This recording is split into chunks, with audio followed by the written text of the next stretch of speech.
Praise the lord. ప్రభువైన యేసు నామములో అందరికీ శుభములు, వందనములు.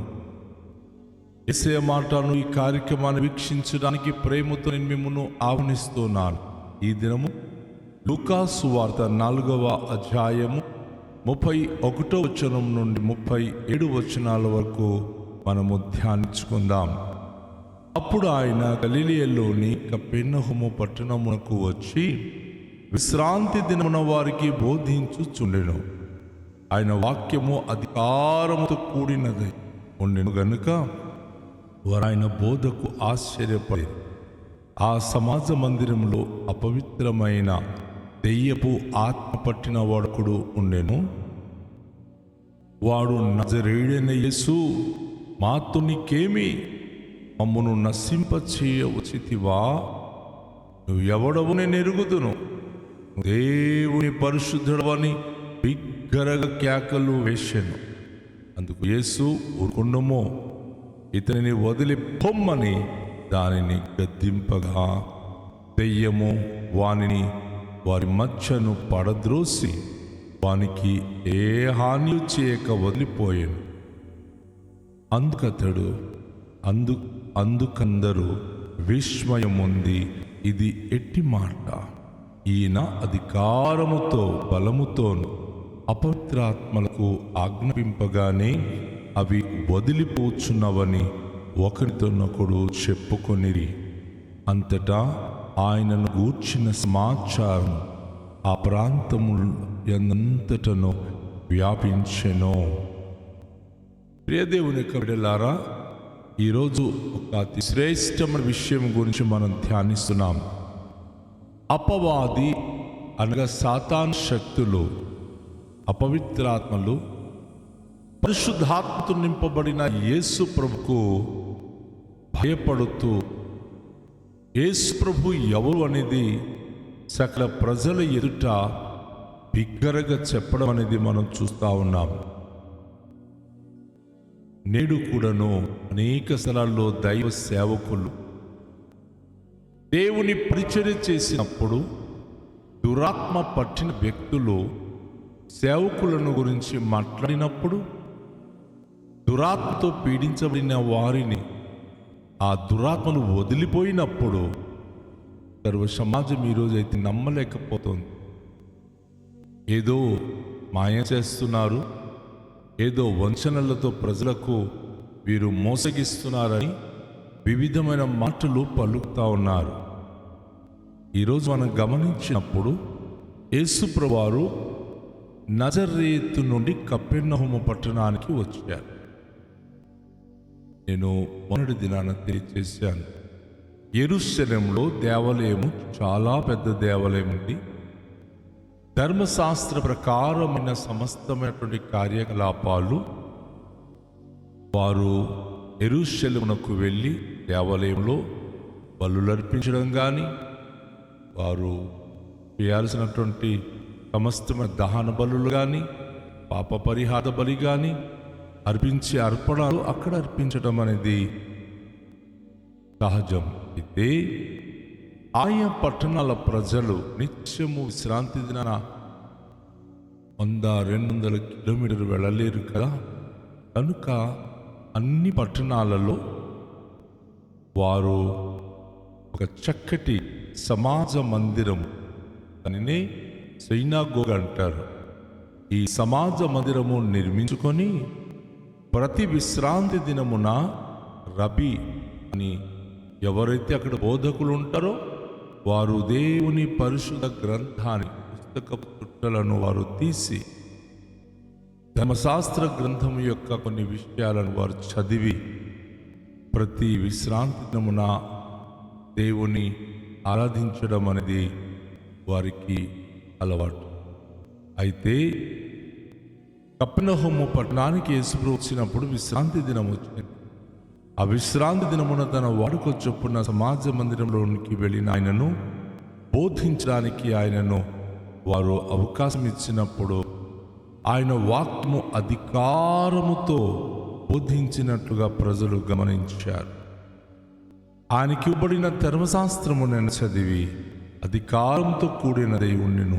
గనుక వారు ఆయన బోధకు ఆశ్చర్యపడు. రబ్బీలైతే తము చదువుతూ ఉంటారు, దానిని ఎక్స్ప్లెనేషన్ చేసే విషయంలో వారు చదివి వెళ్ళిపోతారు. కానీ యేసు ప్రభువారు ఏ వాక్యము ఆయన చదివినా దానిని చక్కగా అందరికీ అర్థమయ్యే రీతిగా ఉపదేశించడం అనేది బోధకునికి ఉన్న ప్రత్యేకత. యేసు ప్రభుకు మరొక పేరు కదా, మెస్సయ్య. మెస్సయ్య అంటే బోధకుడు. ఆయన సమస్తమును వివరంగా ప్రజలకు బోధించే సామర్థ్యత కలిగినవాడు. కనుక కపెర్నహూములో ఉన్న ప్రజలు యేసు ప్రభువారు చేసిన బోధకు ఆశ్చర్యపడి, ఎంత అధికారంతో ఎంత ధైర్యంతో యేసయ్య బోధిస్తున్నాడు అని వారు ఆశ్చర్యపడ్డారు.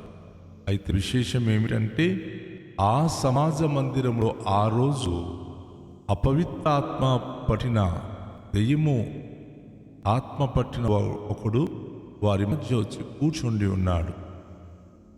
గమనించండి, దేవాలయంలోనికి అపవిత్రాత్మ వస్తుందా అని అనుకుంటాం, కానీ దేవాలయంలోనికి వచ్చే భక్తుల్లోనే అపవిత్రాత్మ ఉంటాడు. డైరెక్ట్గా అపవిత్రాత్మ ఏదో రూపంలో రాడు. అపవిత్రాత్మ ఎలా వస్తాడంటే ఒక మనిషి రూపంలో, అనగా ఒక మనిషి హృదయంలో ప్రవేశించి ఆ పవిత్ర ఆత్మ కలిగిన వారు చర్చ్కి వచ్చినప్పుడు వారి మనస్సు సరిగా ఉండదు, వారి ఆలోచన సరిగ్గా ఉండదు. వారు కునుకుతూ ఉంటారు, నిద్రపోతూ ఉంటారు, ఒంటి నిండా జబ్బు అంటుంటారు, కష్టాలు అంటుంటారు. వాస్తవానికి దేవుని వాక్యము విన్నప్పుడు, వాక్యము నరాల్లోనికి విన్నప్పుడు, మనిషికి హృదయంతరంగంలోనికి నిజంగా ప్రవేశించినప్పుడు ప్రతి మనిషి ఆరోగ్యవంతంగా తయారవుతారు. కానీ ఎన్ని మార్లు చర్చకొచ్చినా ఆరోగ్యం పొందలేకపోతూ ఉన్నారు అంటే దురాత్మ వారిలో బాగా నివసిస్తున్నాడు అని మనం అర్థం చేసుకోవాలి. అయితే దురాత్మ పట్టిన వ్యక్తి యేసు ప్రభువారి యొక్క ఉపదేశం విన్నప్పుడు ఏమంటున్నాడు తెలుసా? వాడు నజరేయుడైన యేసు, మాతో నీకేమి? మమ్మను నశింపచేయవచ్చితివా? నువ్వు ఎవడవో నేను ఎరుగుదును, నీవు దేవుని పరిశుద్ధుడవని బిగ్గరగా కేకలు వేసాను. దేవునికి స్తోత్రం. ఇక్కడ మనం గమనించినప్పుడు దెయ్యము పట్టినటువంటి ఆ మనిషి సర్వ సమాజం ముందర ఏమంటున్నాడంటే, నాజరేయుడైన యేసు, మాతో నీకేమి? మమ్మను నశింపచేయవచ్చితివా? దురాత్మకు తెలుసు యేసు ప్రభువారు అపవాది సాతానికి క్రియలు చేస్తాడని. కనుక అయ్యా మాతో నీకేమి అయ్యా? మమ్మను నశింపచేయడానికి వచ్చావా అని చెప్తూ, నువ్వు ఎవడవో నేను ఎరుగుదును, నీవు దేవుని పరిశుద్ధుడవని బిగ్గరగా కేకలు వేసాను. సాతానికి తెలుసండి యేసు ప్రభు ఎవరని. కానీ మనిషి రూపంలో వచ్చిన యేసు ప్రభును మనుషులు మాత్రం పోల్చలేకపోతున్నారు. మనుషులు యేసు ప్రభును వివిధమైనటువంటి పేరు పెట్టి అవమానపరిచి, ఈయన దేవుని దగ్గర నుంచి వచ్చానంటున్నాడు, దేవుని కుమారుడు అని చెప్పుకుంటున్నాడని యేసు ప్రభును ఎగతళి చేస్తున్నారు. కానీ దురాత్మలకు తెలుసు, నీవు ఎవడవో మేము ఎరుగుదుమో, నువ్వు దేవుని పరిశుద్ధుడవని బిగ్గరగా కేకలు వేస్తున్నా. నువ్వు దేవుని యొద్ద నుంచి వచ్చిన పరిశుద్ధుడైన ఆయన కుమారుడు, నువ్వు పరిశుద్ధుడైన దేవుడని మేము ఎరుగుదుము అని చెప్పి దురాత్మలు యేసు ప్రభును చూచినప్పుడు గట్టిగా కేకలు వేయడం అనేది జరుగుతూ ఉంది. దేవుని యొక్క సన్నిధిలో మనం చూస్తున్నప్పుడు ఆ మాట విన్న వెంటనే యేసు ప్రభులో వారు ఏమంటున్నారు? ఊరుకుండుమో. తన గురించి ఎవరైనా తెలిసి తన గురించి చెప్పాలనుకున్నప్పుడు ప్రభు అంటారు, వద్దు, ఎవరికి చెప్పకండి. ఎందుకు అంటే ఆయనకు సర్టెన్ టైం ఆయన కేటాయించాడు. ఆ సమయం ఏది అంటే, నేను పైకి ఎత్తబడిన తర్వాతే నేను అందరినీ ఆకర్షించుకుంటాను. అప్పుడు నేను ఎవరు అనేది మీరు చెప్పండి. అంటే నేను వచ్చింది కలువరి శిలువలో చనిపోయి 3వ దినాన తిరిగి లేస్తాను. అప్పుడు మీరు నేను సజీవుడైన దేవుని కుమారుడని మీరు చెప్పండి అని యేసు ప్రభువారు ఆదిం వరకు ఎవరు కూడా తన గురించి సాక్ష్యం ఇవ్వడానికైనా ఒప్పుకునేవారు కాదు. ఇప్పుడు ఈ దురాత్మ శక్తి ఏమంటుంది? ఆయన దేవుని కుమారుని చెప్పినప్పటికీ యేసు ప్రభువు అంటున్నారు, ఊరుకో, అతని వదిలిపోమని దాన్ని గద్దింపగా దెయ్యము వారి మధ్య పడద్రోసి వానికి ఏ హాని చేయక వదిలిపో. వారి మధ్య ఉన్న దెయ్యాలు యేసు ప్రభువారు మౌనంగా ఉండి ఊరుకో, వారిని వదిలిపోమ్మని చెప్పిన వెంటనే ఆ వ్యక్తిని గట్టిగా త్రోసివేసింది. ఆయన పడిపోయాడు. కానీ ఏ హాని కలగకుండా ఆయన సేఫ్ అయిపోయాడు. ప్రభు దగ్గర ఉన్నాడు కనుక అతనికి ఏ నష్టము కలగలేదు. సాతాను వానిని వదిలిపోయింది. అందుకు అందరూ విస్మయం ఉంది. ఇది ఎట్టి మాటలు! ఈయన అధికారముతో బలముతో అపవిత్రాత్మలకు ఆజ్ఞాపింపగానే అవి వదిలిపోవచ్చున్నదని ఒకరినితో ఒకడు చెప్పుకొని ఈరోజు స్వస్థత లేదని, దురాత్మలకు వెళ్ళగొట్టే సమయం అయిపోయిందని కొంతమంది పిచ్చి బోధకులు ఏమంటున్నారంటే, వారి సంఘంలో ఉన్న మనుషులను నిలబెట్టి పేరు పట్టి పిలుస్తున్నారు, ఓ అంటే వాళ్ళు పడిపోతున్నారని. కాదు సహోదరి సహోదరుడా, ఎప్పుడది అలాంటి తప్పుడు ప్రచారాలు చేయమక్కండి. యేసు నామము ఆ రోజు నుంచి ఈ రోజు వరకు శక్తిగల నామం. అపవిత్ర ఆత్మలు ఎక్కడ డిస్టర్బెన్స్ చేస్తున్నా యేసు నామములో ఆజ్ఞాపించినప్పుడు అది వదిలిపోతుంది తప్ప ఎక్కడ కూడా అపవాది అపవిత్రాత్మ దేవుని ప్రజల మీద దాడి చేసి వారిని ఇబ్బందులు పెట్టడానికి సామర్థ్యత లేదు.